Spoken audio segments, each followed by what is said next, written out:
Jangan lupa subscribe channel YouTube TVRI Bengkulu, like, komen, dan nyalakan notifikasinya.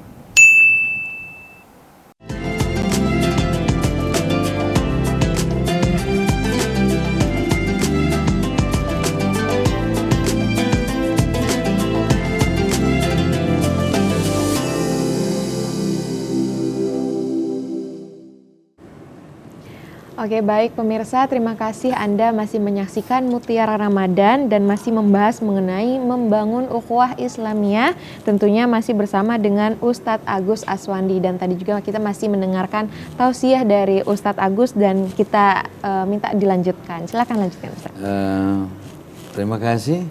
Sebagaimana yang tadi telah disampaikan bahwa pada prinsipnya kita ini adalah umat ya, umat. Umat itu adalah sebuah komunitas ya, manusia, bahkan kemanusiaan. Jadi umat itu terlepas dari dia punya suku apa, kita terbangun dalam satu keumatan. Nah, kenapa ada kata Islamiyahnya? Karena Islam itu adalah identitas daripada ad-din ya, agama yang rahmatan lil alamin.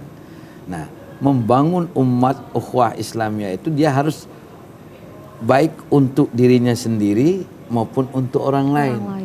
Ya, untuk orang lain memberikan suatu harapan ataupun emosional yang terarah ya. Maka kemuliaan seseorang itu yang kita sebut dengan value personality atau nilai suatu kemanusiaan atau disebut dengan kata harga diri ya orang. Harga diri. Nah, kau punya harga diri enggak? Pasti loh, pasti ada kan? Ustaz. Nah, harga diri itu juga ditentukan oleh bagaimana kita membangun pribadi. Pribadi kita semakin tinggi nilai harga diri orang, semakin mampu membentuk apapun harapan apapun yang diharapkan terhadap suatu ukhuwah itu sendiri. Nah, lantas standarisasi bagaimana harga diri itu terbentuk gitu loh. Secara umum harga diri itu bisa terbentuk karena apa? Nilai akhlak yang mulia ya. Akhlak yang mulia itu atau kemuliaan akhlak itu sangat penentu harga diri seseorang. Nah, ketika akhlaknya tinggi, sebagaimana ulama banyak berpendapat bahwa innamal umamul akhlaqu ma baqiyat wa inhum zahabat akhlakum zahabu. Jadi satu umat itu ketika akhlaknya itu ada gitu ya, maka umat itu bagus.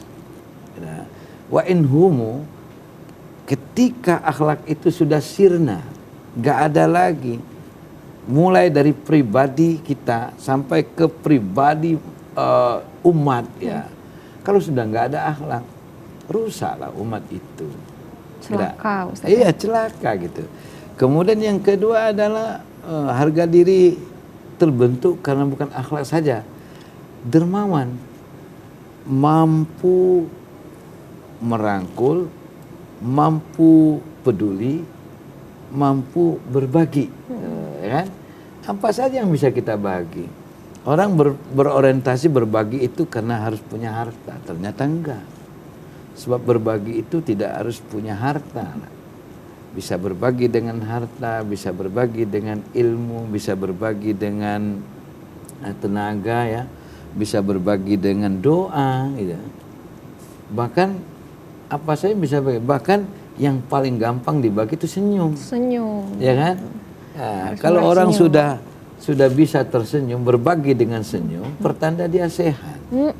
Tapi kalau sudah nggak mampu lagi berbagi dengan senyuman, pertanyaannya dua, kenapa? Atau sakit apa? Iya kan, Ra? Iya. Nah, kemudian yang ketiganya apa? Santun. Ya, hidup ini harus santun. Dulu, sekarang itu beda ya. Tahun 60-an, sistem pendidikan kita di Indonesia masih membangun kesantunan.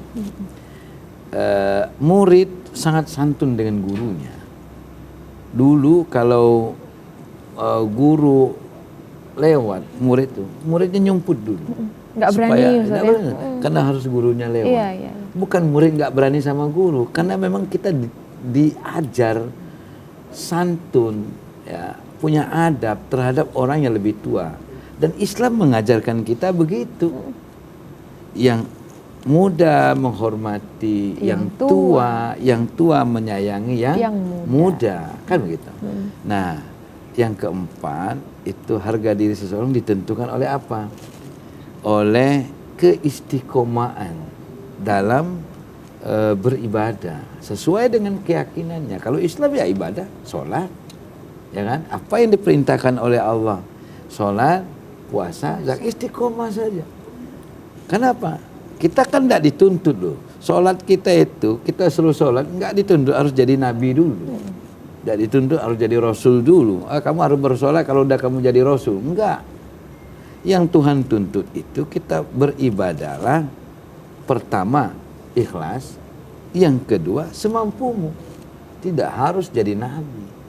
Kalaupun orang itu seperti Muhammad SAW diangkat menjadi, itu suatu kemuliaan, rahmat dan pilihan yang kita mungkin tidak termasuk yang terpilih jadi nabi.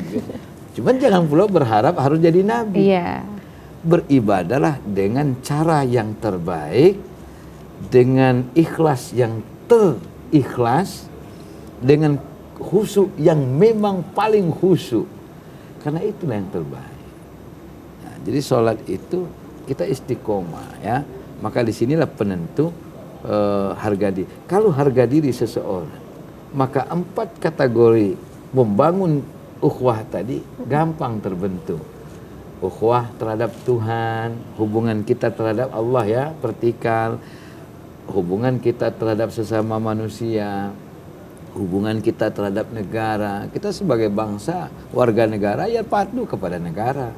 Selama negara itu masih menjaga, melindungi, mengayomi masyarakat bangsanya atau warganya atau masyarakatnya. Tapi ketika negara itu sudah tidak mampu lagi mengayomi kita, ya kita berikan suatu pendapat, masukan melalui dewan-dewan yang terhormat. Oke, gitu. Baik Ustadz, seru sekali ya kita belajar mengenai membangun ukhuwah Islamiyah. Nah, setelah ini kita juga mau bertanya-tanya lagi sama Ustadz Agus, tapi setelah jeda pariwara berikut ini, dan jangan kemana-mana, tetap di Mutiara Ramadan.